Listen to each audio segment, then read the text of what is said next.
আসসালামু আলাইকুম রহমতুল্লাহি ওয়া বারাকাতুহু। আপনাদের কাছে দেখাবো, দেখেন সাপ কিভাবে ব্যাঙ ধরে খাইতেছে এবং সাপকে আমরা কিভাবে ধরতেছি। আপনাদের কাছে সেটা দেখাবো। দেখেন, প্লিজ সবাই মনোযোগ দিয়ে দেখবেন। দেখেন,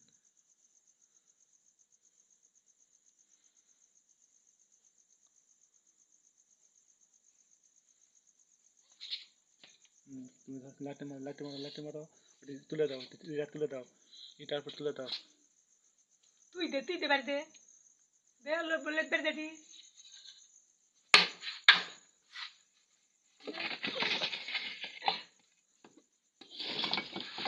লাগিয়েছে তো।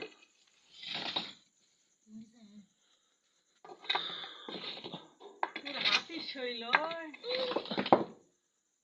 হয়ে গেছে, দিয়ে রক্ত বাইরে দিতে পারছেন না? এরা ব্যাঙ্গের পায়ে রক্ত বার আছে না না, সাপেরই ব্যাঙের কোটা রক্ত বার আছে। এই পাও ইয়াকে সারে সারে এই ঠ্যাং। আপনারা ধৈর্য সহকারে দেখতে থাকেন।